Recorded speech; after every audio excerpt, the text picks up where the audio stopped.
Greetings, citizens. My name is Jacob Stiefel. Welcome to the Don't Stifle Me podcast, where I get to sit down with people from all across music and performing arts, and I talk with them about how they've done, what they've done, the ups and downs along the way, the good, bad, and ugly of when you're chasing something that you're passionate about for your career and your life.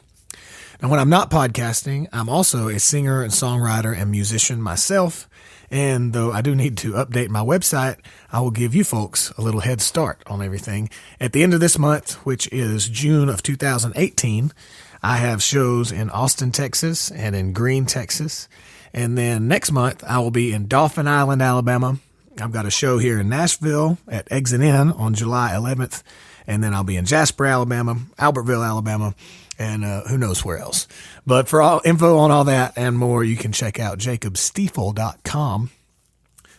As for the podcast here, these episodes, well, they're all free. They're free to you out there to listen to, as are the majority of podcast episodes out there. But if you'd like to be involved a little more, if you'd like to help support this podcast and help me be able to keep having these talks and uploading them for you to listen to, I'll explain more about it at the end of the episode, but if you would go check out patreon.com/DSM podcast, or you can go over to don'tstifleme.com and there'll be links there to get you there. But that's a way for us all to work together to keep the conversations going, get you some behind the scenes access as well.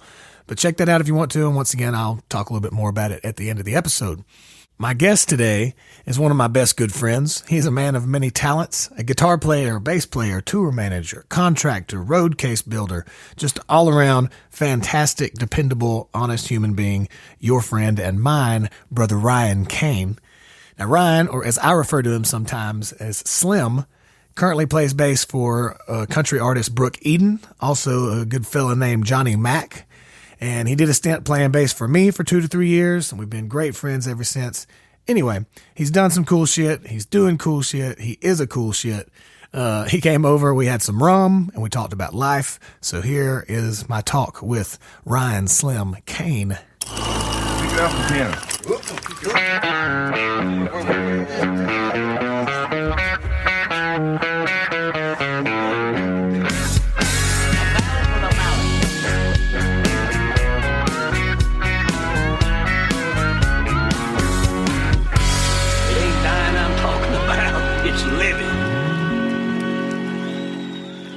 Fresh off the boat, Ryan Cain. Hola. I didn't bring any. That better be good stuff because I didn't bring my whiskey in here. No, that wasn't the point. I don't even know if that's very good or not anyway. I meant to bring the coffee, but for some reason it's got lost in my bag or something. It's there somewhere. The coffee was amazing. Yeah. But this everybody is Cuban rum? Cuban rum. Okay. It was kind of everywhere you went, and it was super cheap. So Ryan here Yes. you got back from Havana. Yes. Right? How many days were you there? I was there five solid days, so Monday through the 25th, left Friday, right on the tails of the hurricane. Right on. For those of you who don't know, Ryan Cain here is otherwise known as Slim. So if I refer to Slim at some point in this, I'm talking about Ryan here. But above everything else that he's ever done in his life, the most important thing clearly is that he had a small stint playing bass guitar for me. Yeah. That's absolutely his highlight of his life. Everything's downhill from here. Well, no. Jake, go ahead. Of course not.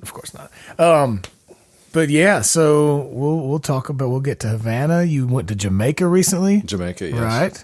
Now, but you currently play bass for Brooke Eden. And Johnny Mack. Mm-hmm. Yeah. And you build road cases? Build custom touring road cases, like display cases, and like amp cases. Pretty much anything that can go in a box and go on the road, we build. Yeah. Mm-hmm. You also, if somebody needs a bathroom remodeled, you can do that. Somebody needs a short order cook, you can do that. Probably a little out of practice on the short order cook, but yeah. Still got the scars to prove it, though. Oh, yes. They are very present. That was one thing I have more scars from anything is probably cooking days. Where do you hail from, Mr. Cain? I am originally from Alton, Illinois, but I was raised in Kentucky.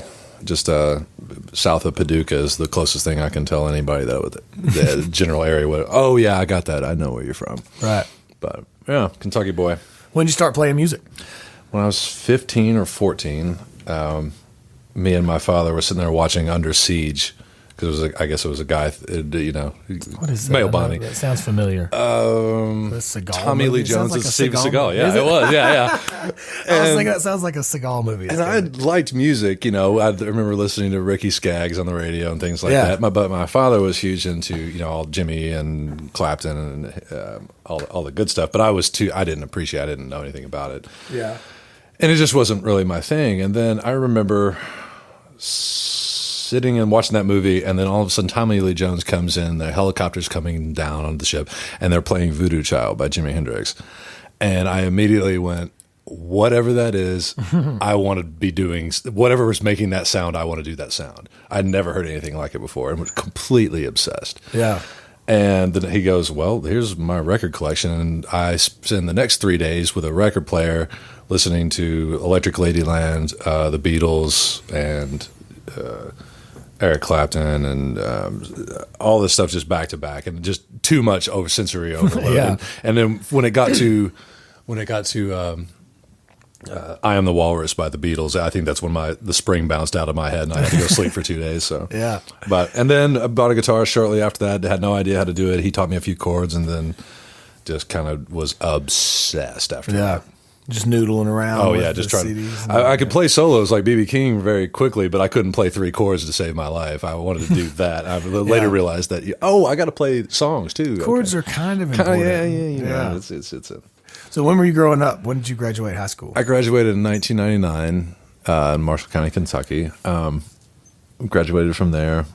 I'm trying to think. I don't even know. Did you play sports in school? Or I did when I was younger. I played baseball. Yeah, that's right. But I quit when they started throwing the ball at my face at 80 miles an hour. I was like, I'm out. And I was too little for football. I was probably tall and fast enough for basketball, but I was a little too clumsy for it. And by that time, I'd already found, there's another way to be cool. Right. And I'm going to go do that. Yeah. And these kids seem kind of weird, so I'm going to go over there. I just didn't fit in well enough. Yeah. But eventually, though, I remember, actually, music brought us together in a sense, because then I had friends in the sports crowd and friends in the different crowds, and then I had my weirdo friends, and it was kind of nice to play between all of them. But yeah, I felt at home with the weirdos.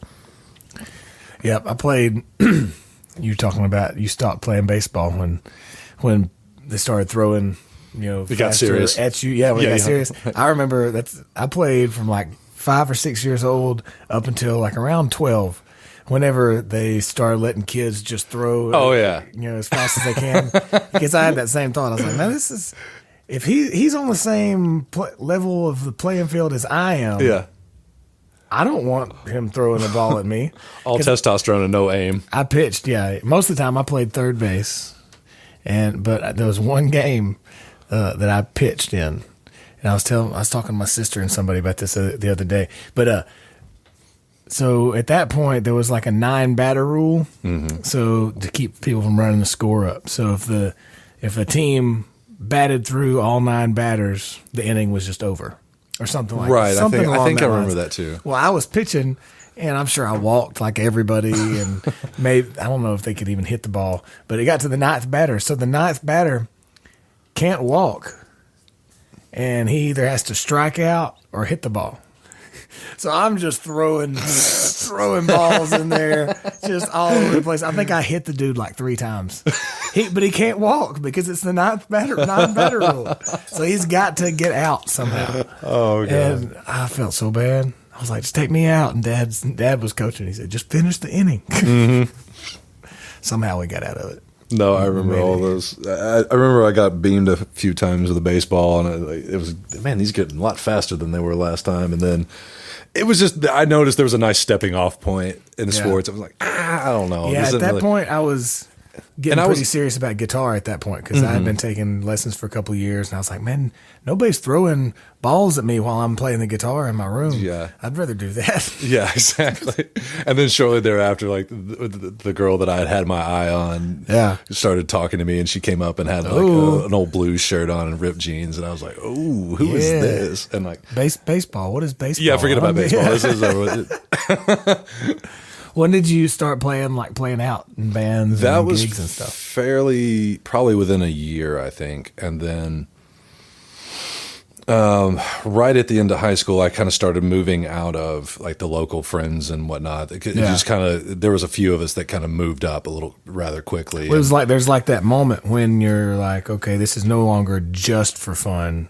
It's like, I also want it to, it's fun, but also like want it to go somewhere. And yeah. And I mean, with saying this with a humble heart, but like you just noticed a few people were doing this, and this is our thing, and we're kind of, and then so the next thing you know, I remember one of the bands that I was in, they wanted me, but they didn't want to fire the guitar player, so they just dissolved the band and reformed it with the same people, then added me involved. I was like, oh, that was. Hey man, we're shutting the band down. Yeah, we're shutting. We called it.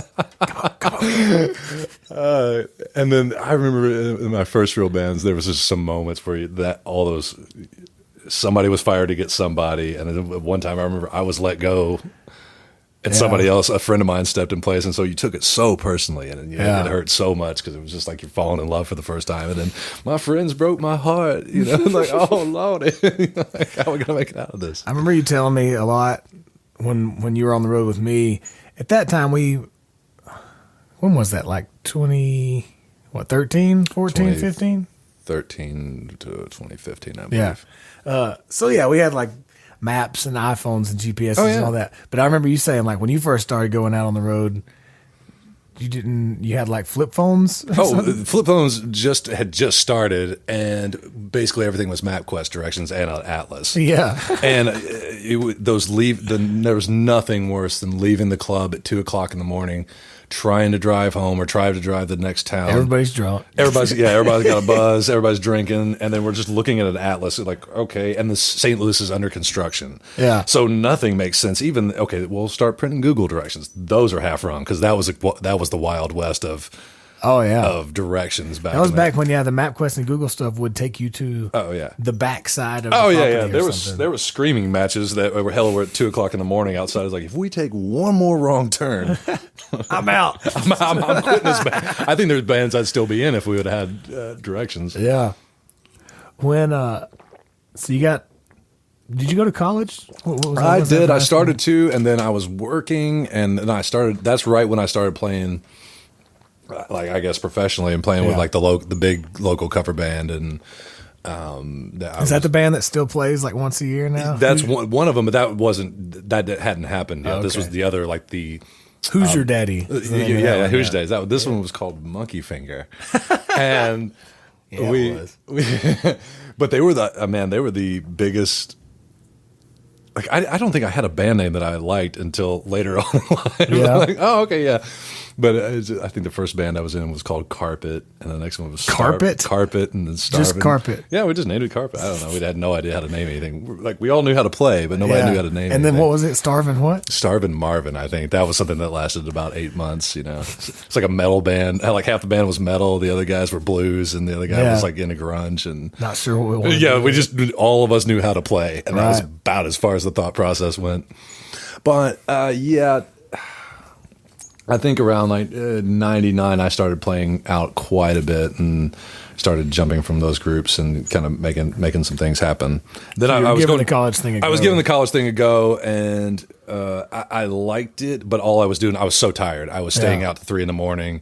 What did you think you were going to study? Who knows? It was just that natural step that you wind up taking, instead of taking a holiday or a gap year, as they call it, and trying to find something. I just immediately went into school. Yeah, you're supposed to go to college. You go to college. That's what you do. Everybody does. Did you do student loans?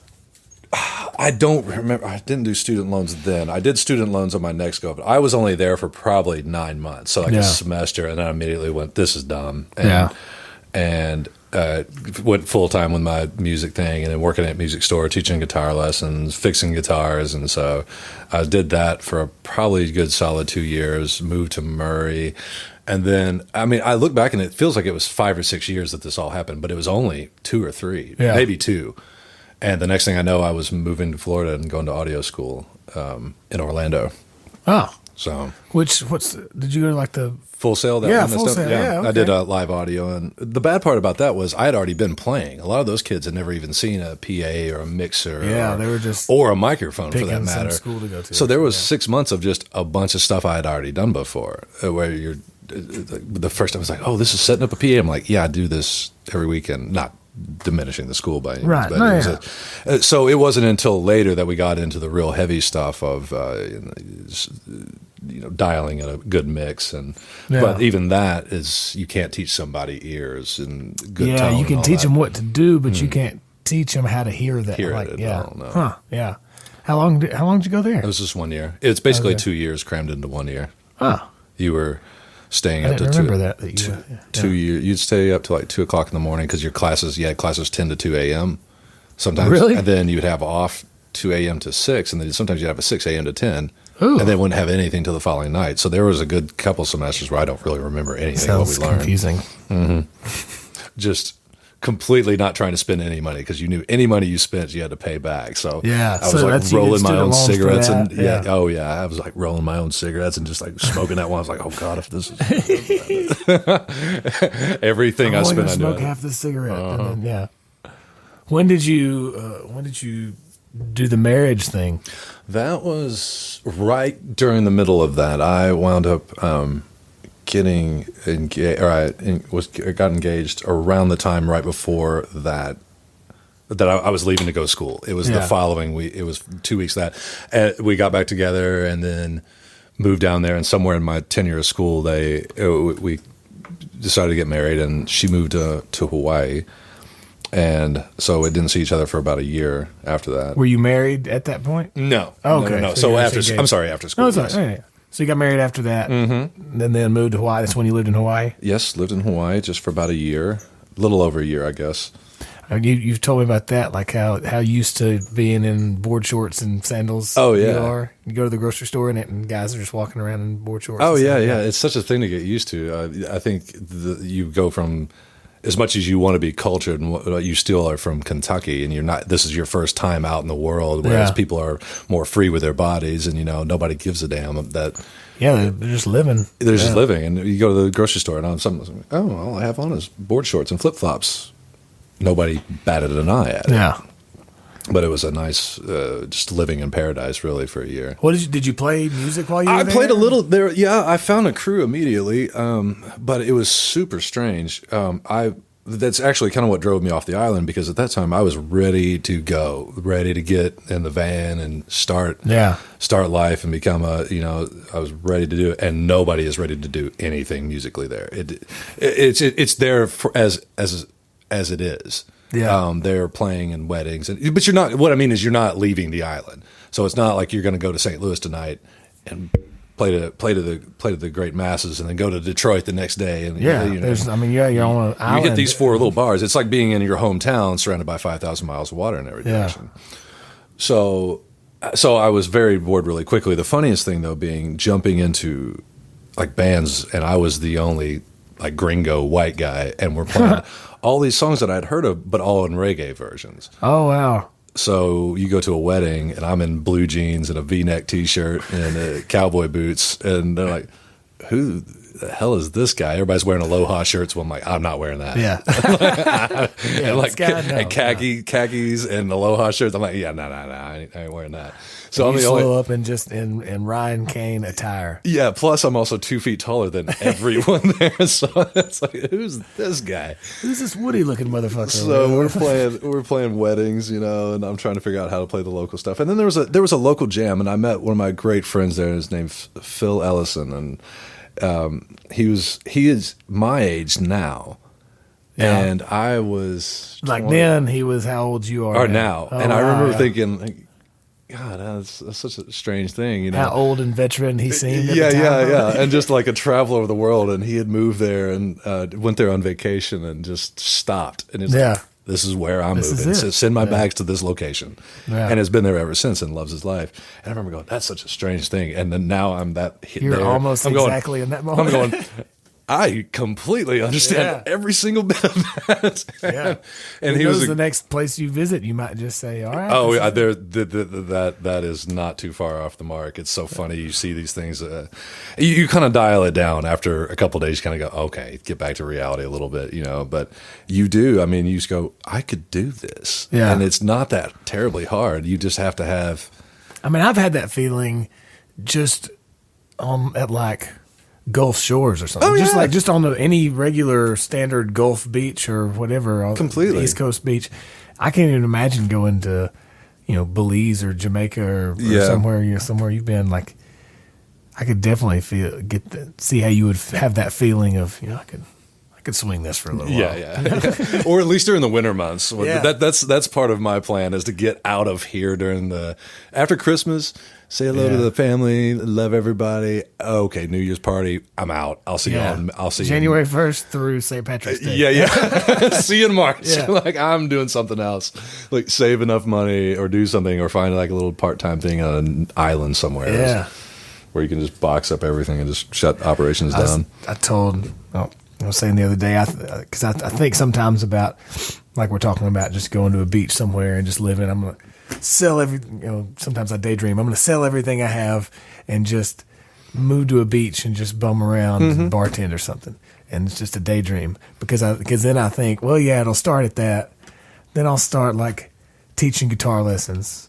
And then I'll start playing at like the bar down the road on Friday and Saturday nights. And then there'll be a bar across town on Thursday nights, and then all of a sudden I'll be back in it. Next thing you know, you're doing exactly the same thing. Tweeting, Man, and I was making more money where I was before.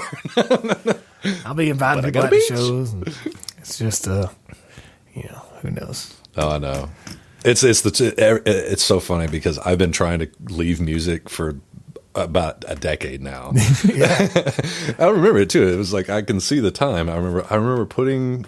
Several times I've done that. In Hawaii, I did that. I got so sick of the situation, and I was like, I'm tired of this. Put the guitars on the bed. I wasn't feeling music anymore. Yeah. I didn't have anything to say. And put the guitars away. A year later, next thing I know, I'm getting a call from a friend of mine in Calvert City, Kentucky, asking me to come back to start this new indie rock group. And I remember sitting on an island. I was on, I think, my honeymoon or something, and I think she had went to go get a massage, and I was just sitting by the pool and I had a Discman and put the CD on, and I never heard anything like this out of like my town. Yeah. I'm like, whoa, what is going on here? And I just went. However, I went Calvert City, and then looked out at the ocean. I went, I'm good. I'll see you when I see you. And this was one of my best friends calling me. And then I spent the next year, that was the other thing. I spent the next year just hearing all the stories of how well they were doing. And this was at that height of when they were still handing out $400,000 record deals. And it was the last go. Yeah. And pre-streaming. Oh, they were getting courted. They were getting... this was pre-iPhone, because iPhone was in 07 or something. This was 05, I believe, or tail end 05. The timeline between 04 and 06 is a little hazy, but I have to do some serious math to get back to that. What happened when and where? I'd have to look at some photo dating. Don't think too hard. Yeah. So they were getting courted and doing all this other thing. This is a group I was in called the October, but I remember going, oh, I missed the boat. They were in. It was going. It was about to pop off. Yeah. And then I think that there was some sort of just massive pull the plug. It was when I think Mariah's single didn't do well and Lenny's record tanked, and there was like this apparent red letter date when everything just went tits up. It was over. Yeah. And in the music business. In the music business. And there was people that they were talking to and literally weren't answering the phones the next day. And finally tracked them down. I was like, oh, yeah, I got fired a month and a half ago. Sorry. We started our new label. It's over here. So everything went real indie real fast. Yeah. And so all those major contacts went. And I might be butchering this story a little bit because I'm hearing this as I stepped into the group. Nobody will know. Yeah. Searching for accuracy. Yeah. But... And then I found out, and then when I stepped onto the field of playing music playing original music, the whole business was gone. Like you could just tell the party was over. It's like everybody's going to have to work now. Yeah, so I missed it just like that. Missed it by about 3 months. Is what it felt like. Either that, or I would have gotten it, and they would have just pulled the plug and shelved the record anyway. So it's it's a different world now than I think it was like shortly before that. I mean, I guess it's constantly a different world. It's a different world now than it was 30 seconds ago. When we would have never thought that we could. That was the beginning of. I remember learning that there's big studios, and this is how an album's made. Just like I listened to all my heroes. That was the first time I was going, oh, we're going to record a record at my buddy's house? Are you sure about this? Last time I did this didn't turn out that well. Yeah, And went to the friend's house, and he had a Pro Tools set up, and we record. I'm like, okay. I'd obviously heard about Pro Tools at the time, but I didn't think that it was something that could be done really well in a home. And it totally can now. We did all our records at home. It was like the first time that had happened, and just watching it. Well, yeah, like it used to be, people would get whatever $100,000 budget to go record an album. They could spend 6 months recording the album. Yeah. And now you don't get any kind of budget for an album. Oh, no. Maybe a little bit, but it's got to be done in like a week. Yeah. And wherever you can do it. No, and for as cheap as you can possibly do it. Not dissimilarly from how you did it when I first met you. I mean, we were doing exactly the same thing. I mean, printing our own artwork. Yeah. Mailing our own CDs. Oh, yeah. Fixing the van. I mean, there was so many times I would pull up or the band would pull up to my house because I had the biggest house, and that's where rehearsal was at. And I'd have the engine pulled apart trying to figure out why the battery wasn't connected. And me and Aaron just covered in just black everywhere. Yeah.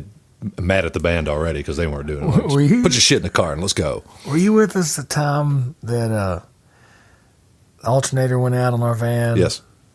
In Birmingham? Yep. Yeah, and Bromer got out there, was like taking the old one off, putting the new, we went and got a new one, put it on, and it still didn't work. Oh, yeah. The very last part of it, I think, was me and Tyler Powers putting the belt on, and I had just met Tyler, and I've got my hands pulling the belt pulley down, trusting this man that I had just met. With a screwdriver. With a screwdriver and a wrench. I'm like, if you let this go, this is the end of my hands. Yeah. I remember just going, please don't let that go. And we got it on, and we were like, okay, everybody get in the van, fired up, dead again. And it had nothing to do. There was something about a bad wire that was somewhere down the line. Yeah, that was a rough weekend.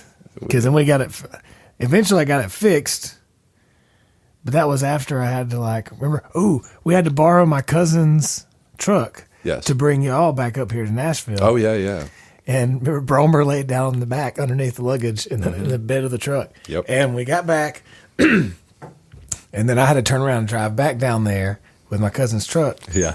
And got the van towed to a shop.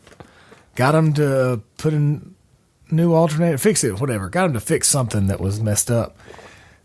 I paid hundreds of dollars or whatever. They said it was fixed. I got in, drove off. I got about 30 miles north of Birmingham, and it did the same thing. Died on me again. I had to pull over to the side of the road. Get it towed back. And call them and be like, hey, the van that you said you fixed? You were wrong. And so they sent their tow truck back up. I didn't have to pay for that because it was their fault. For sure. But there's just that feeling as it was going dead. It was in the middle of summer. It was like June in Birmingham. I was just like, oh, no, not again. And you can just see everybody's patience just teetering on like the far edges. I always felt like especially bad when that stuff happened and you were around because of the times I've heard the stories about you having been through this all before with other bands. And so it's like at this time you were like, yeah, I've been here, done this. This is not my first. Yeah, it's different when you see other people and they're going like, oh, this is actually romantic and fun. We're working on the van outside. Yeah. I'm like, yeah, fuck this. Yeah. Where's my hotel? This is me again. I thought I left this shit. Here we go again. Oh, what's some other ones? There was what's another time? You weren't with us in Illinois when the alternator went out up there. No, I don't think I was there on that one. I missed a couple where some tragedies happened. I remember hearing about a spring blowing out. And I'll never forget one of my favorites, though, was I had drove all over the Midwest, and we wound up in Chicago, and I fell asleep in the back. And then right as we were getting back into Kentucky, or just out of Kentucky, about to be in Nashville, somebody wakes me up, and apparently you guys have been driving all night, and you're like, Slim, you got to take over. I'm like, look, we're 30 minutes. We're like, we're not going to make it. I'm like, okay, go get some coffee, start drinking my coffee, and I get behind the wheel. And I'm not even functioning yet. And all of a sudden, pow, and the trailer starts jackknifing, and we pull over the side of the highway, tire blown out. I'm like, oh my God, like not even awake yet. Didn't you also, or weren't you driving when we hit the deer? Yeah. The dead deer and the already dead deer. Oh, I remember we pulled over to the truck stop after that, and there was deer hair and blood all over the back side of the trailer. Smelling particularly odd as well. It was a situation. It was either hit the barricade or run over it with the tires or hit the car next to me. I'm like, dead deer in the middle of the road. Okay, here we go. Hold on. I remember somebody popped up. I think it was you. Was like, what was that? I'm like, don't worry about it. We're good. We're good. Nothing to worry about. When did you come to Nashville? That was 2010, right after the flood. It was literally the weekend after the flood had happened. Was that from Hawaii, or did you No. I had moved back to Kentucky shortly about a year into Hawaii, a year after Hawaii, and then that's when we joined that band. They had lost their guitar player at the time. The October? Yes. I had actually moved to Lexington straight to Lexington and started a group there, and didn't really like the band very much, but I loved the people. And I remember politely over some beers one day when I'm like, I'm sorry, I don't like the band, but I love you guys. Let's see if we can hang out. Yeah. And those people are still some of my closest adversaries and friends. That's the best thing to do in that situation. I mean, like, if you like the people, but you're just not crazy about the direction the music's going. Oh, yeah. The best thing to do is just say, hey, guys, and just tell them that. Yeah, and at that point, I think I just jumped around so much that I was becoming a professional at quitting bands, just jumping ship, just because it would be something, or somebody be drinking too much and not taking this stuff serious. Or they were taking it too serious, and I was like, yeah, this is just music. Let's have a good time. Let's make some money. Yeah. If we're not having a good time, let's do something else. And then, or this is just stylings, but I just wasn't into their thing, but I loved them, and they were really good players too. And then, as we started to form our own thing, I got called to go back to that group in Kentucky, the October, and I grabbed our bass player, much to the chagrin of everybody else. But I went, I'm taking him. Yeah. And then so we, for 2 years from that, just indie rocked all over the country. Played New York, Chicago. Were you playing guitar? I was playing guitar then, yeah, and getting my ways around a guitar and delay pedal. And I mean, we went primarily all up north, not much down south. We played Nashville one time, I think, and then I moved to Nashville. That band broke up, and it was like the order the merch thing. Order the merch, and the band broke up. That whole thing. It was like ordered merch. Band broke Everything's up. Going great. Oh, we got T-shirts. Fuck y'all, I'm out. Yeah. I think I sold or got rid of. I was at the point where probably 3 years ago we were having a yard sale, and you got a free shirt and a CD with it, just trying to get rid of it because I still had boxes of these. They were really nice shirts. I know what you mean. Man. They were really cool shirts with a cool design, and then there were some of these long women's ones and CDs out the wazoo, koozies and what are you gonna do with that stuff? I had no idea. I was like, here's a nice jacket, like a CD too. This kind of went on forever, but yeah, the band broke up, and then I remember trying to put my house on the market to get down to Nashville. I wanted to move to Nashville. It was that time, but it was during the housing market crash, and so sat there for 2 years waiting for a house to sell, twiddling my thumbs, and then in Lexington. And this was in Calvert City, Kentucky. Okay. Yeah, so Hawaii, Lexington, Calvert City. Yeah. Gotcha. And then moved to Nashville, and kind of just it was been a whole new life since then. And did you know like what you were going to do when you came to Nashville, or were you just like, hey, that's seems like a hit place, let's go? Seems like a hit place. I wanted to move to a place where I knew people. Yeah, I'd been so many places where I didn't know anybody that had gotten old at that point. So was it more that than music? It was way more that than music. I actually that was once again been trying to quit for 10 years. Yeah. I had moved to Nashville just to actually. Well, my friend Aaron lives here, and my friend Nate lives here, and it's a cool city. We're still close to family. 2 hours from this family, 3 hours from that family. What were you doing for work? I had just moved here, and I'd been in construction.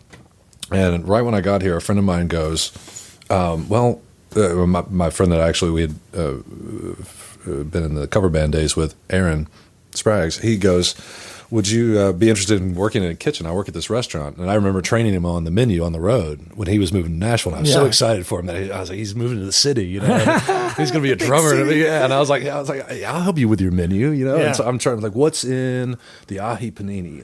Okay. Yeah. So we're doing this whilst on the road. And then, so by the time I got there, I actually knew the menu. And I walked in the kitchen, didn't know anything about I cooked for people. I was decent at cooking, and I liked it, but I didn't know anything about doing it rapid fire or anything, as a chef would say. What restaurant was it? Jackson's on 21st. Okay. It was an open kitchen, and we had, like steaks, everything down to steaks to pastas and all the way down to sandwiches and salads. And was just working in the kitchen. It was a completely alien environment. I had done it when I was a kid, bussing tables, but this was just, okay, here's a salad. Okay, a sandwich. Just having to learn. Just having to learn. But I liked the environment a little bit. It felt like the same kind of weird people that I knew in music. Yeah. And I didn't know what I was doing, but it was just such a fresh start in a city that I had no pretense of anything. I didn't care. It was like, we'll try this, see what happens. And they said, you're pretty good at this. You actually helped us. Would you be interested we lost one of our chefs or one of our, line cooks. Would you be interested in taking over or trying? And I said, well, give me the recipes. And I was going on vacation the following week. And so I took the recipes with me and went down there and started making them. Yeah. And tried them twice and tried them out. I was like, what do you think? It was pretty good. Okay.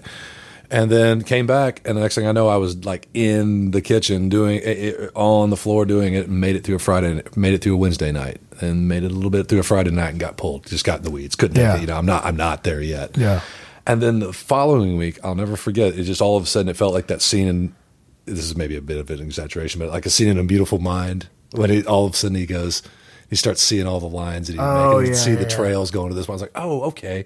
And it's just a romanticized idea about it. But I was like, okay, that makes sense. And it just seemed like it's something that it connected, but it's such a young man's game. Yeah. I was way too late to start. I probably maybe the last of the age that you could do that because you have got to go in the trenches like you do in music for years to really make something out of yourself. And you got to be uncommitted, no family, no... because you're spending 60, 70 hours. It comes very first. And you might get an offer. It comes first above a family member dying. Yeah. I mean, if you're going for it to be a chef. Right. In a fancy place. And you might get an offer in Atlanta or in and you got to go Mississippi like or whatever, somewhere, and you got to, if you want to move up, you got to move up. Make the sacrifices, This whole time, your music career, have you always had to have like the day job, the regular thing? Except when I was very young, because even then I did have a side job. Just even though I was making way more money than an 18-year-old should have, but I still had a day job. I still had just to kind of keep time preoccupied because I would just spend it when I was younger and had no idea. But I just wanted the extra money because I was paying off things and I had to pay for school, I guess, and my own expenses. I just started off rather early, just kind of doing my own thing. I've kind of always had a day job just because I kind of like the option of just not having to take something.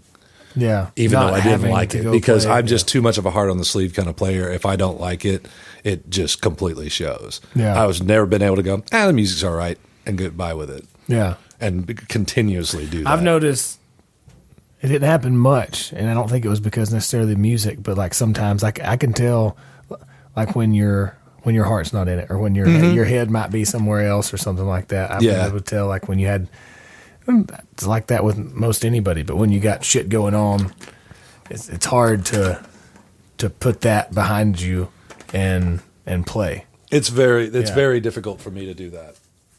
And sometimes I guess you turn professional at it, like the old Instamatic grin. You can do it, especially when you're pulling long nights where you got to play for 4 hours. You kind of you have to turn it up a little bit and just make sure it happens most of the time. But the thing is, though, I think that was the nice beauty of it is playing with people that you like, and I think that's so important. And the idea, I probably hit too late trying to find the idea of playing as a hired gun all the time. Yeah. And then now they're just constantly having to learn songs and constantly, I just don't, me personally, I don't like it. And what I'm doing now is perfect for me because I get to play with one of my friends that has great music. We do local shows. I love the shows. I love the guy. I love the experiences that we do.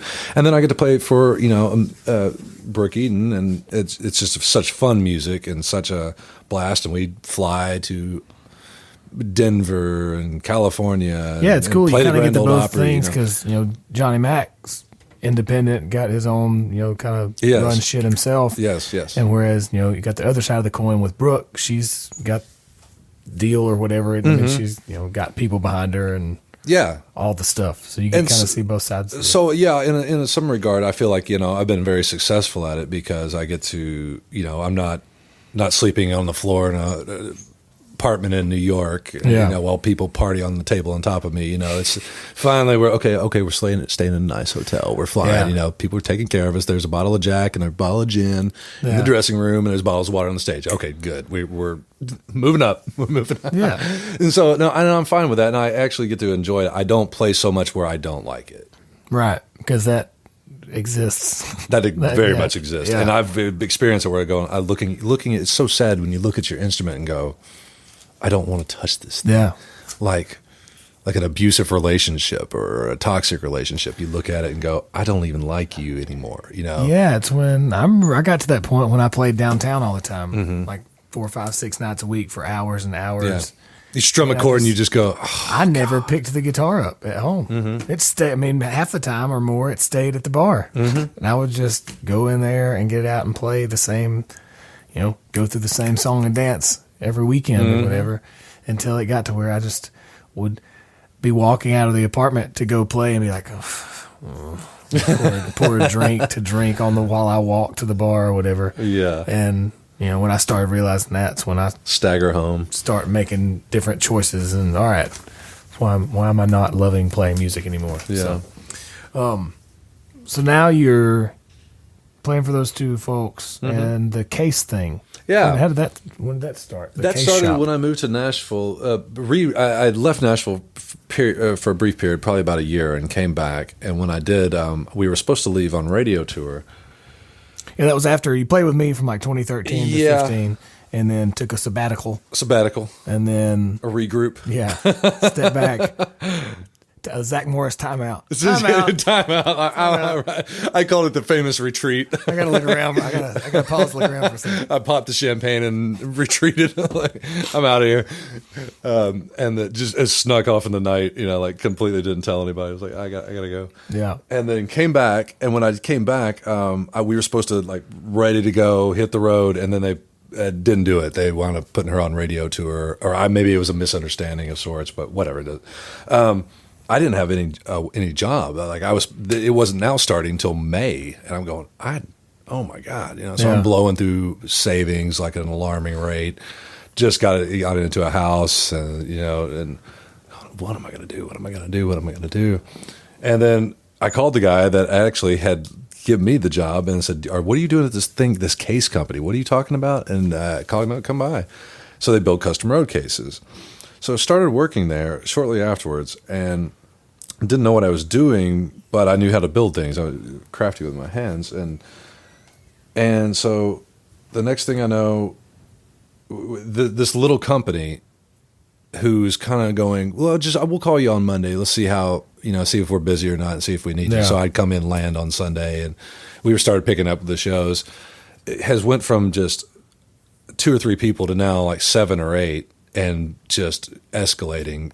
We build everything that you could possibly imagine. What's the name of it? Alcorn Custom Case. Alcorn. I always want to say Acorn. Yeah. Yeah.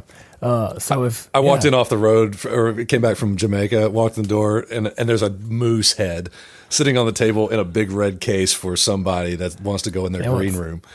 They had no idea how to put a moose. Was like a tour case, a road case. So we built this huge ass damn case lined with red velvet and put a fucking moose head in the middle of it. I walked to the door, my coffee hadn't settled. I'm like, welcome. Is that a moose? Is that a moose head on the table? Oh, no, not surprised. Yeah. And we do a lot of things for the traveling museums for Metallica, Oasis, Noel Gallagher, Stapleton, all the stuff when you go to the VIP experience. Yeah. If you walk through that, if you spend the money and buy the VIP experience, a lot of those cases that you see in there are all done by us. It's pretty much anything that they use backstage or on stage. Yes. They want it in easily collapsible or closable cases that they can just roll it onto the 18-wheelers and then roll it back off and get to the next city. Even down to building it to pack sizes. Like there's things in semis called half pack, quarter pack, third pack. Like sometimes they interest in and stuff. Yeah. They'll ask, can you make us a wardrobe case in a third pack? Yep. And it's sometimes a clamshell one that folds out that you can just as a clothes rack, and then the drawers are cedar so the shoes don't get stinky, And so, folks, if you need a custom road case, check out Alcorn and tell them Ryan Cain sent you. Yeah, baby. And they'll give you the Ryan Cain discount. The experience. I don't know what that discount is, but it's not much of one. A Coke and a smile.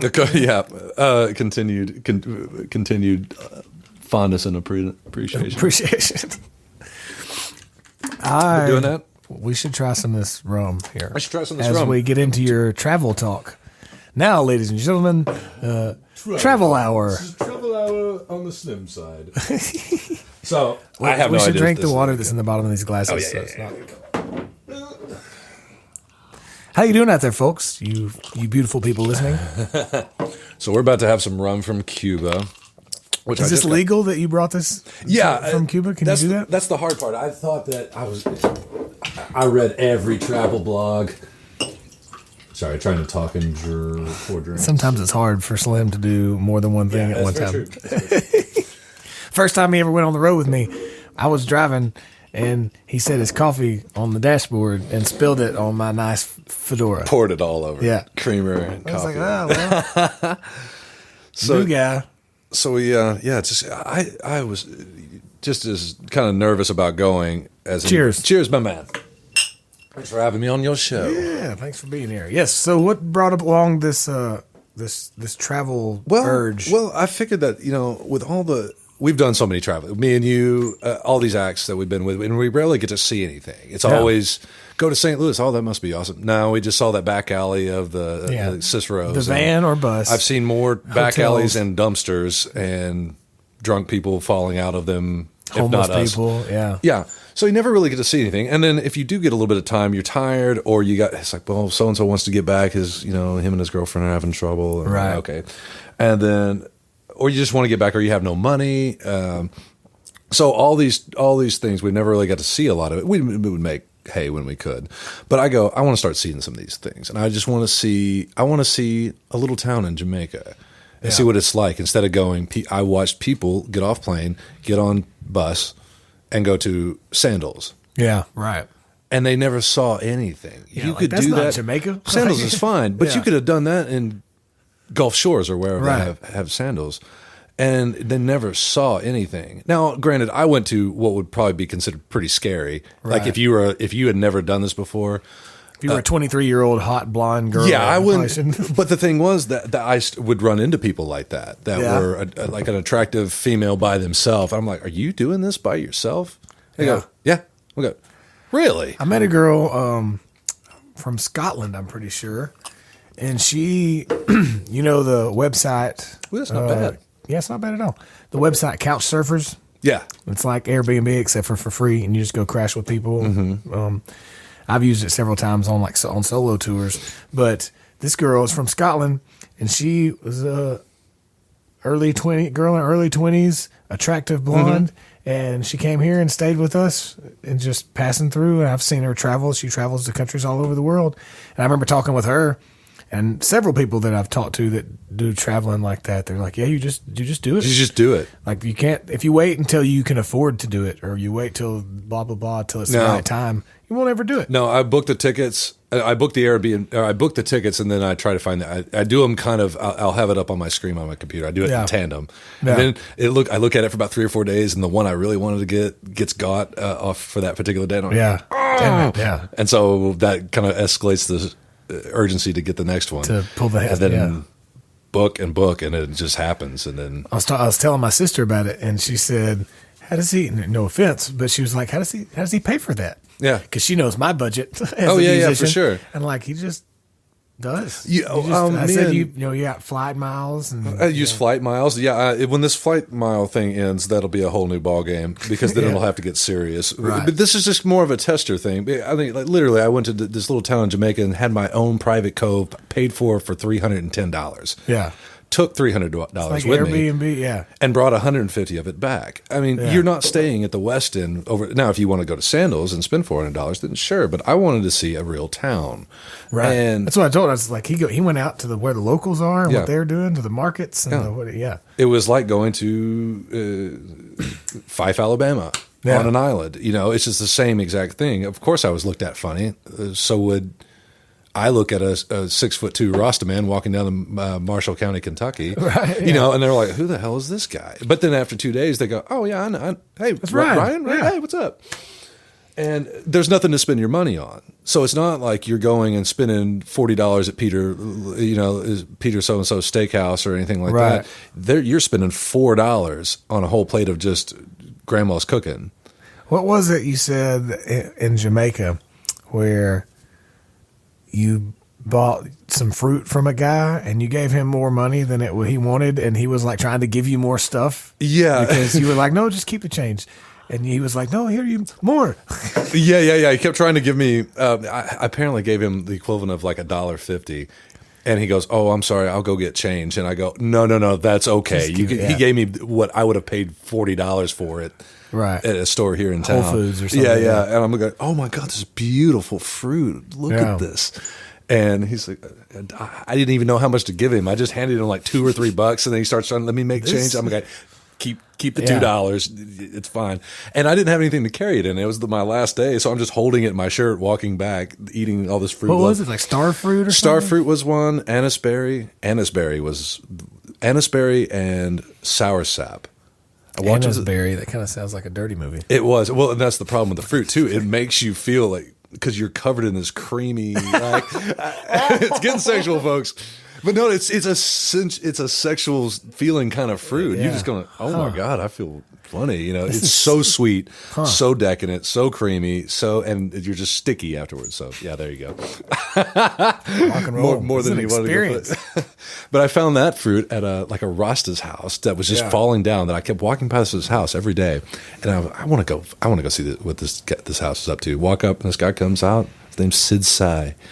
And I asked him what he did, and he just said, I sell fruit, and you want to try some? Didn't even charge us, just to kind of cut a little. I was walking with a little group of people that I'd met.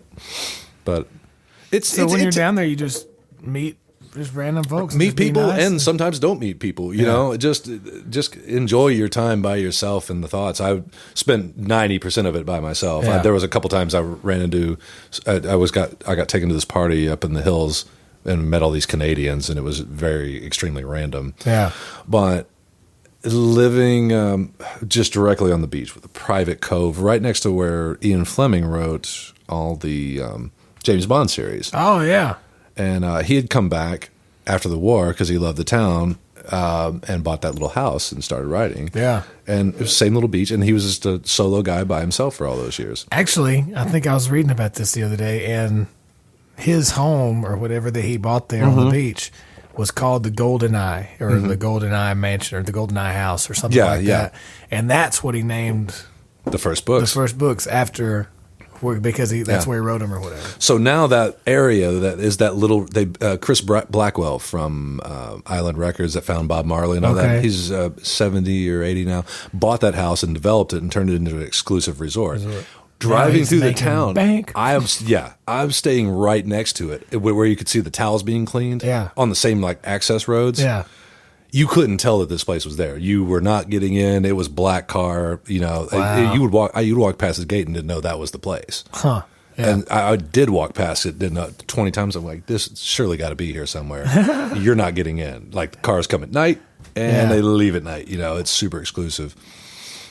But then the rest of the town is just like this little bitty fishing town called Aroca Besa. So many people, and I mean myself, a lot of times also, I think are scared to go off on trips like that by themselves. I mean, I understand a lot of people have wife and kids and stuff, and neither of us have those things. But I feel like a lot of people would be scared to go off and just jump into a culture and not have any idea, not know. Oh, it's naked. It's naked.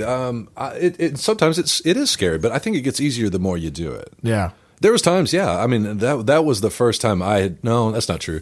I had flown to Germany when I was 17. And so I kind of got a little bit of that under my belt. Yeah. Just going by myself. Now I went to meet a friend. I didn't just wander Berlin by myself. Right. But I got lost one night in Berlin by myself. Went to a discotheque. that they called them discotheque, like clubs. Yeah. Ate mushrooms and got lost. And next thing I know, I'm wandering the streets of Berlin by myself, just on a head full of mushrooms, trying to find, okay, well, the red line goes back in the here. late 90s. Yeah, late 90s.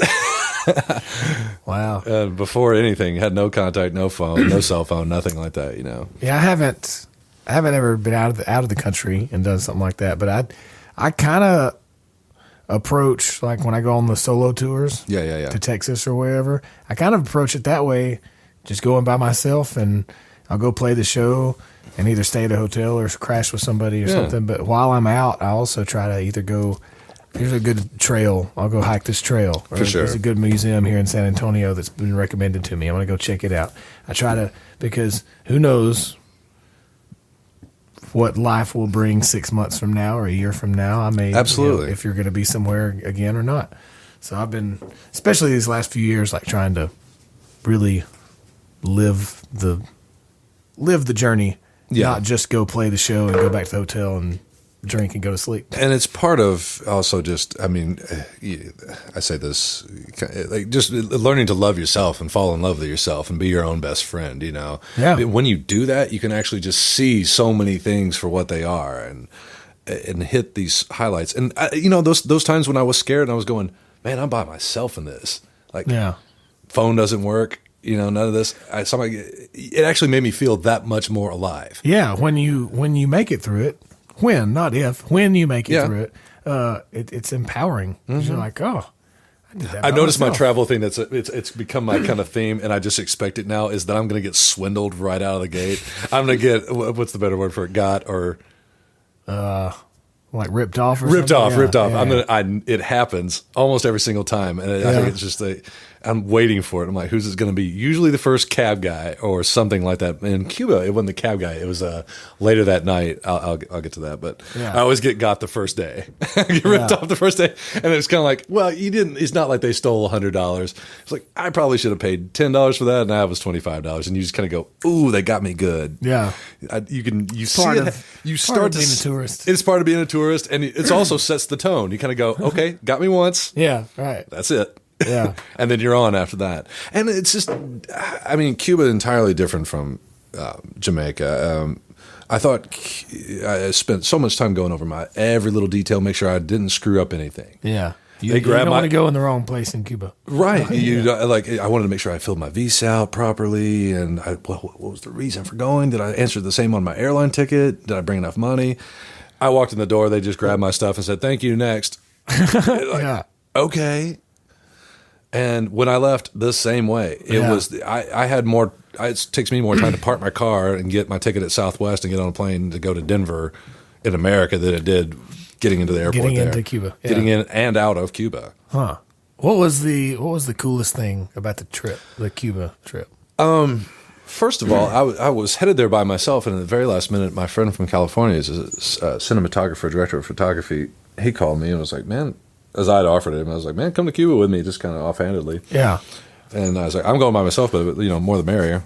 And right before I left, he goes, man, let's go. If the offer's still open, I was like, get on the plane. He bought tickets that night. Next thing we know, we're both headed to Cuba, and I'm glad he did. It was fun. I would have loved it either way, but it was great because I don't speak very good Spanish at all, and he had good Spanish, and good. I could get us around pretty well. I had a pretty good sense of navigation when it came to like, okay, because you're operating no map, no phone, nothing, and you're just kind of going. I think I remember this on this street. Finally got a hold of a map, and it all started. It started to put it together, but I mean, the thing is, it's so hard to find anything. Huh. Even the people you're staying with, we're staying like this host family that lives on the 3rd floor, and we're on the 2nd floor. And when we got there, apparently nobody's really in town yet. People come on Thursday, Friday, Saturday, Sunday.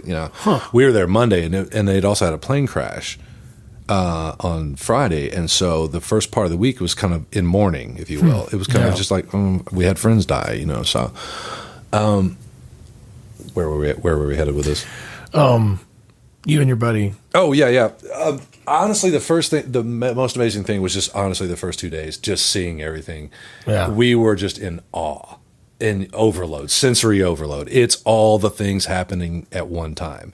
And it feels as if, somebody described it really well today. They said a third world Brooklyn or New York. like imagine like the beginnings of New York before the high rises start, because nothing's over like 5 or 6 stories. There's a few things, or a country that had a city that had died, and then all of a sudden some people found it 40 years later and started a city again. Fast forward another 40 years, okay, and then but all the cars are old. Yeah, there's not a catalytic converter anywhere on that island. They still drive like the old 50s and 60s. All the old 50s cars. I mean, we got in a car on the way to the airport. It was a 55 Plymouth, and when he started it up, it sounded like a tractor. Just like, wow. Like this, like, oh boy.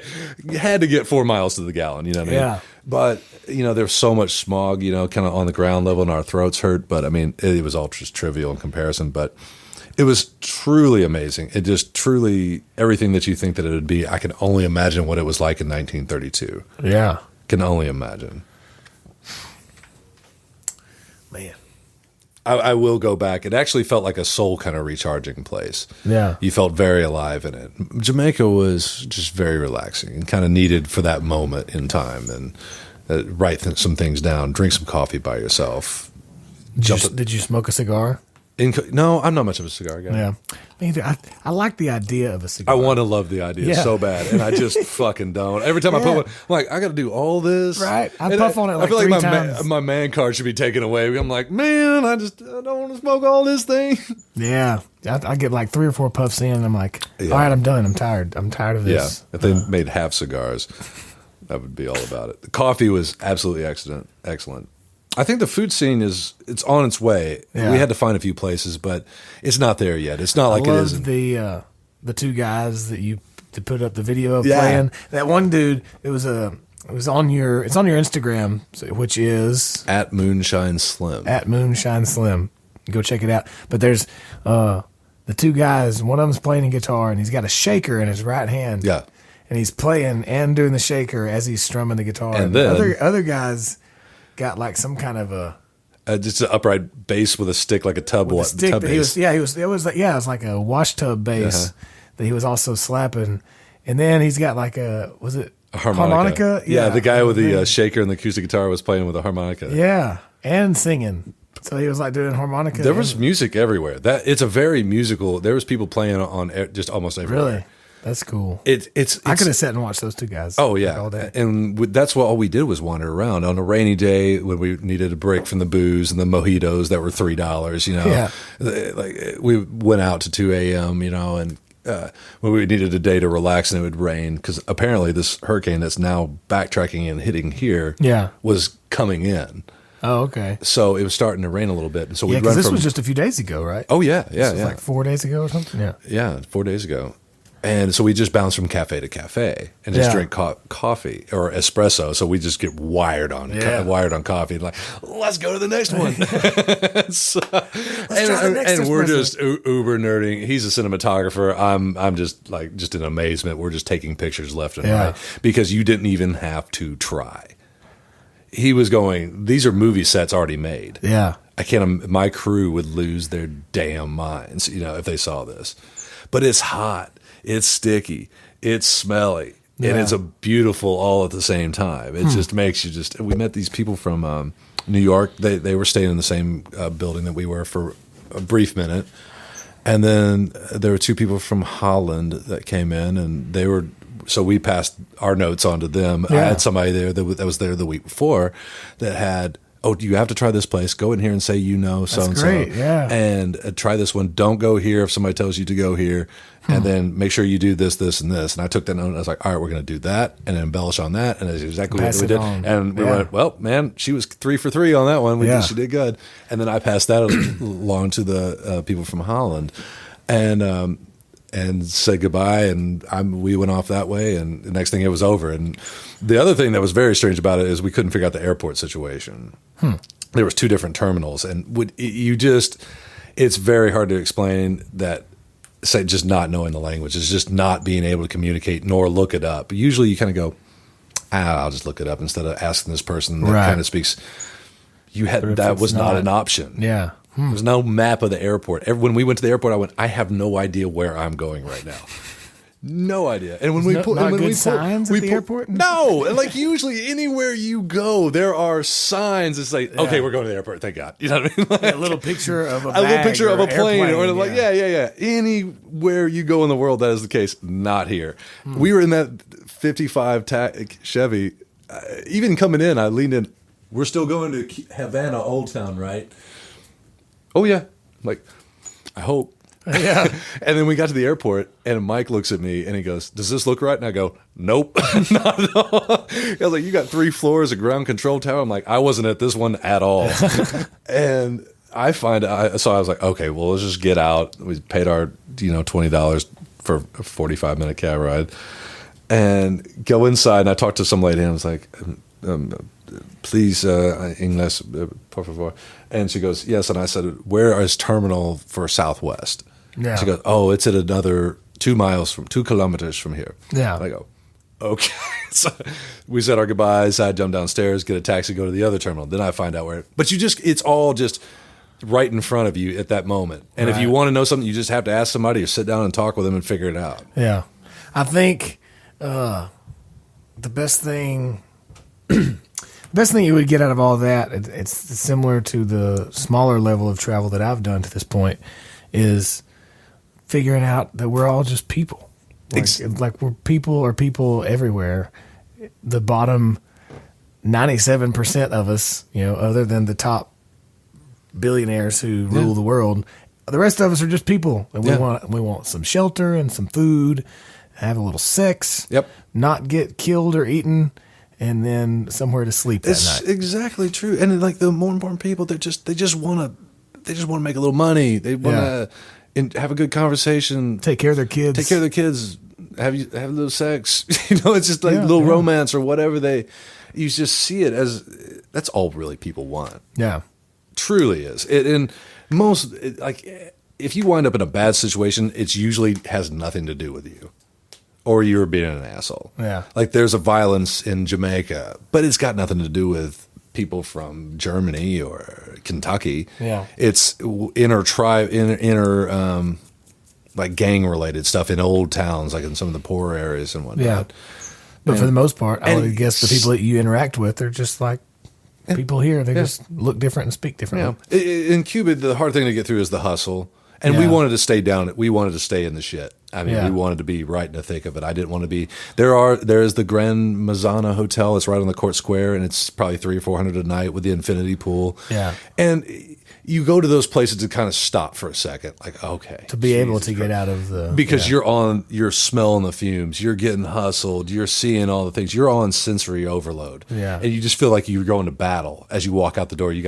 We almost kind of went as we opened the blue door, as it just had this beautiful like light around it, this pastel, and as you walked out, you kind of go, whew, okay, here we go. Yeah, like because you were in it, and you probably would get lost more times than you could imagine. Getting back, and you were gone all day, and 11, 12, 13 miles later.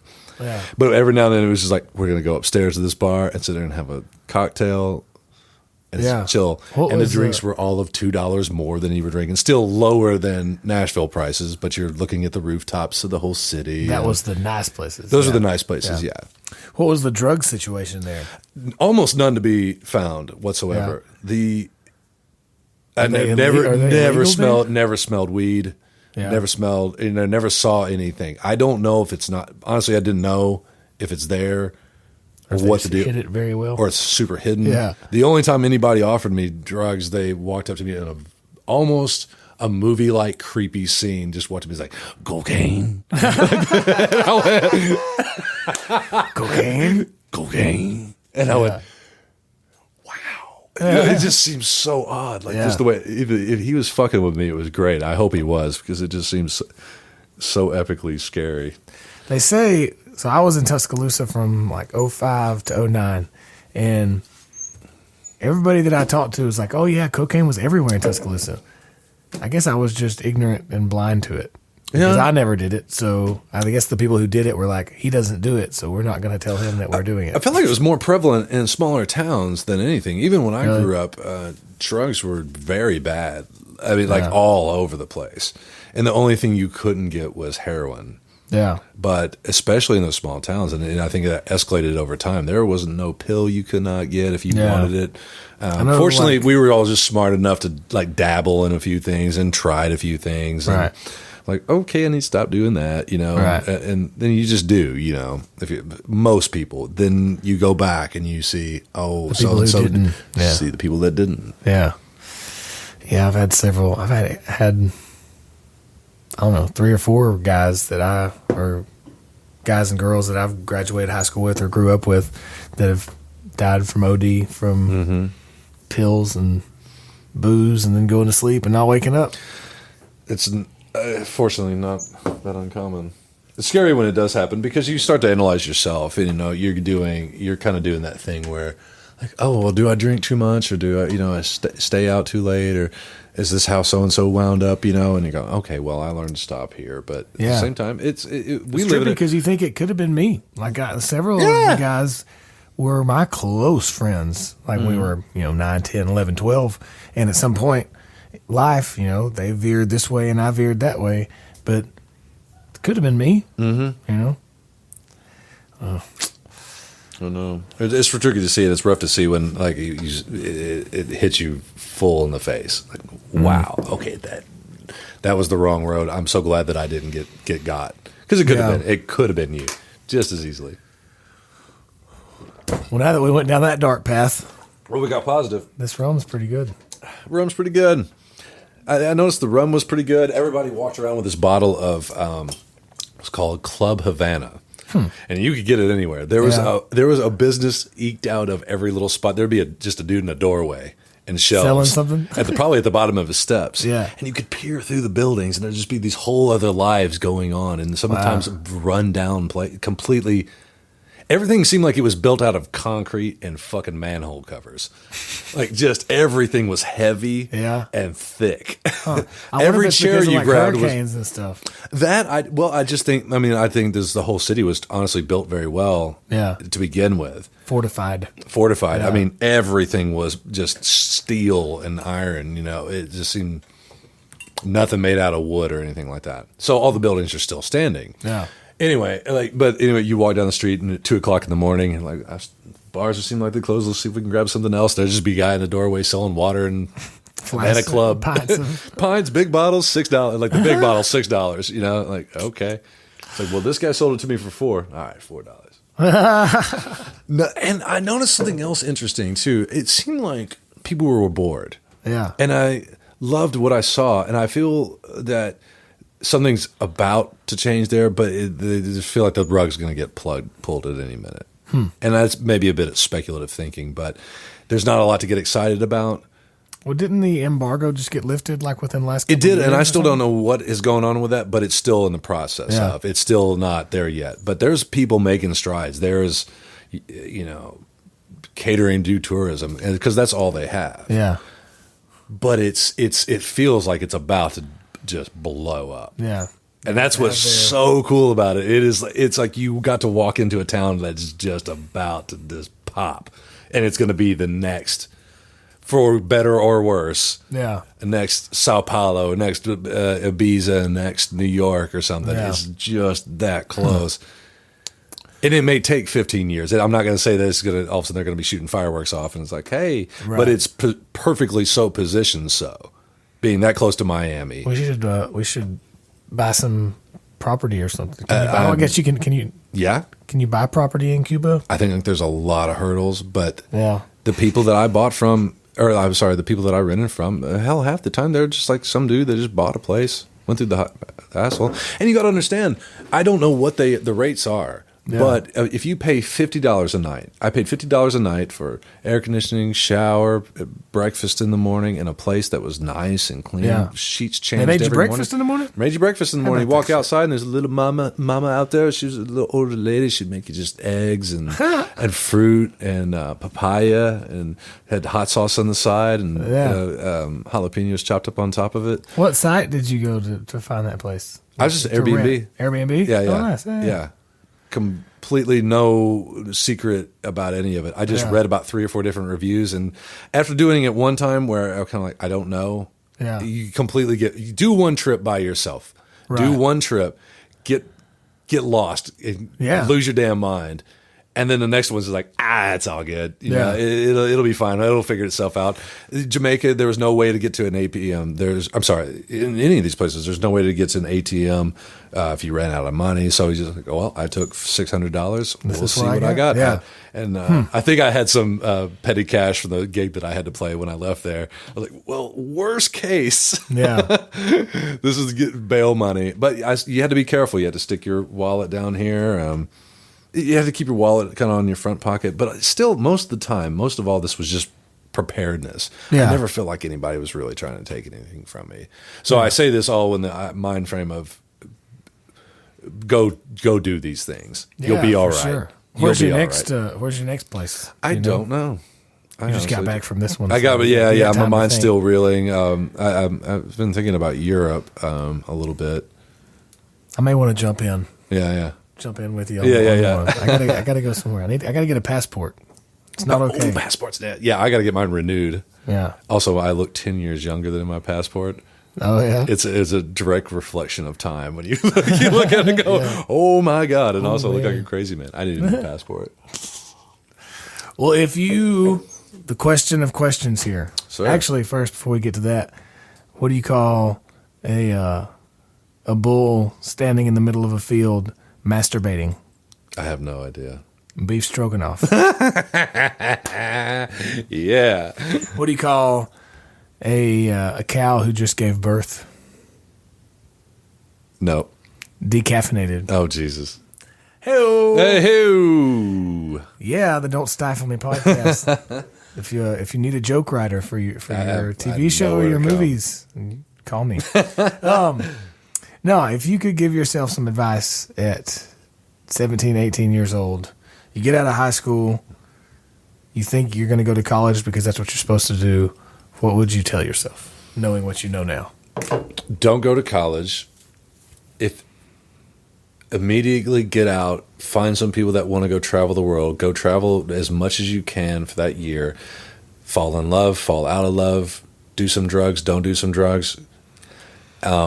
Enjoy your life in that moment. Just go for it, and then come back and then decide if you want to pursue an educational career or take the money that may be saved up for you if you're fortunate enough and start your own business or either one of those, but offer yourself that time to a gap year. And if I could do it all over again, I would have just said no, do that. If not 2 years or 3 years.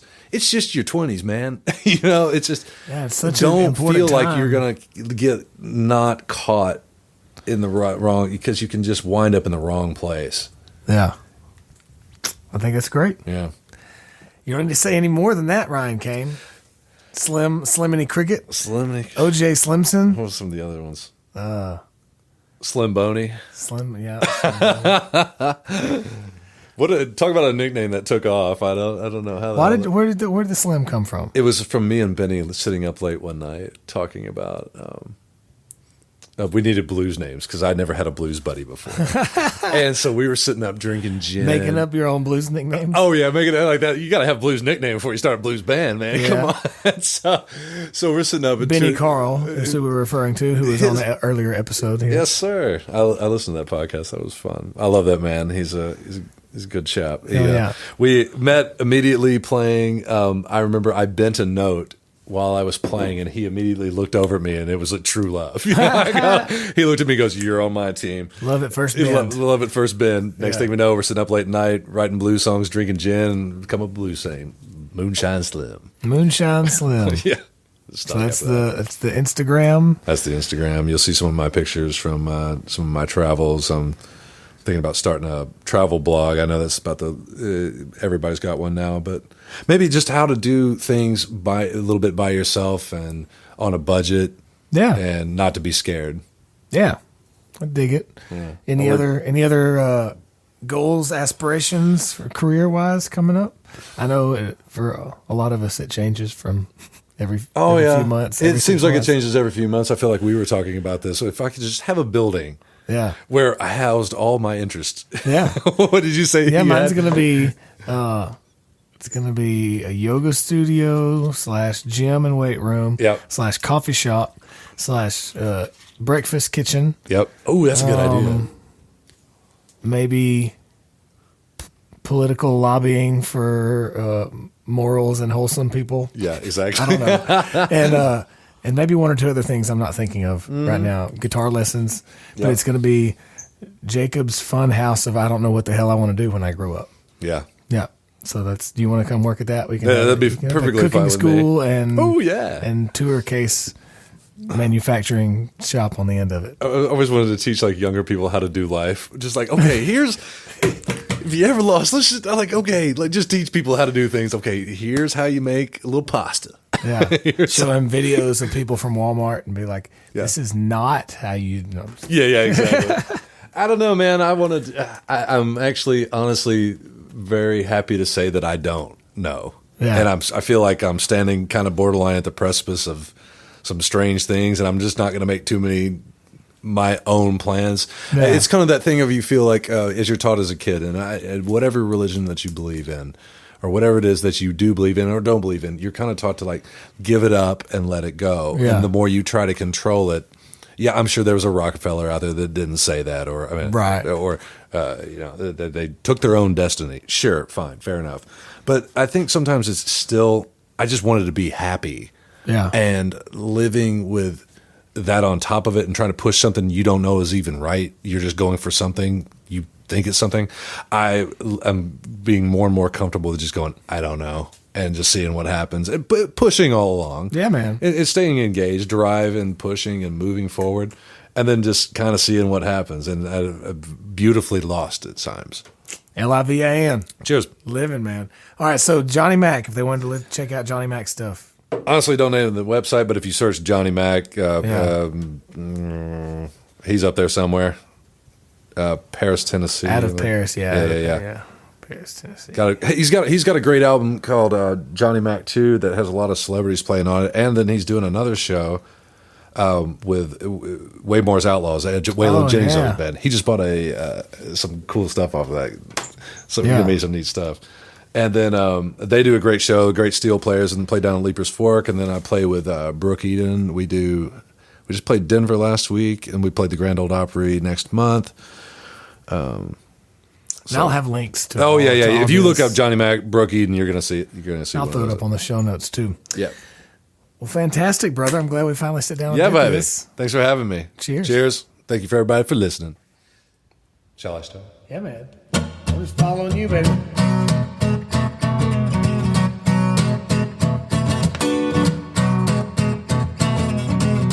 Oh, yeah. Thanks for listening, my friends. While old Slimmy Cricket and I are jamming here in the background, I do want to direct you to don'tstifleme.com/055 for show notes on this episode. And there's also going to be links there for Johnny Mac and Brooke Eden, the two artists that Ryan currently plays for. I almost called him Slim. I never know when I'm saying Ryan or Slim. I never know. Like, I automatically want to say Slim, but then I say Ryan because more people know him as Ryan. I don't know. But you just heard us talk for forever, so you know who I'm talking about. If you enjoyed this talk, first off, please subscribe so you can get the new episodes automatically to your device. But also share with anybody that you think they might find these talks interesting or entertaining. And definitely, like I alluded to at the beginning, please go over to patreon.com/DSM podcast, or you can get there from the don'tstifleme.com website. But at this site, the Patreon site, you can get behind the scenes, pictures, videos, and MP3 downloads that I'll put up from time to time. But also for a few bucks a month, you get to be a part of the whole process and help allow me to keep uploading these conversations and keep sitting down and having them and recording them and going through the production process, and all that shit takes time and effort and money, and together we can keep it trucking. So check it out if you want to. That's patreon.com/DSM podcast. I would love you a long time. If you want to follow on social media, the podcast social medias are all at DSM podcast. Mine are all at Jacob Stifle, and I run it all. So follow along, say hey, comment, all that good stuff. But I so very much appreciate you being here and listening and hanging out with us. And I hope you have a beautiful rest of your day. and I will talk to you again very soon.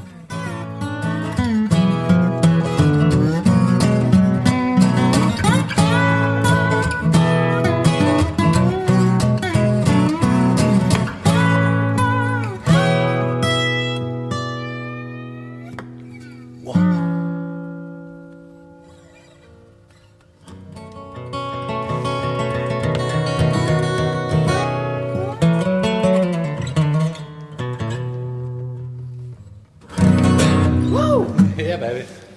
Something like that. You want to play a sexy slow blues? Ooh, I like that.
Yeah.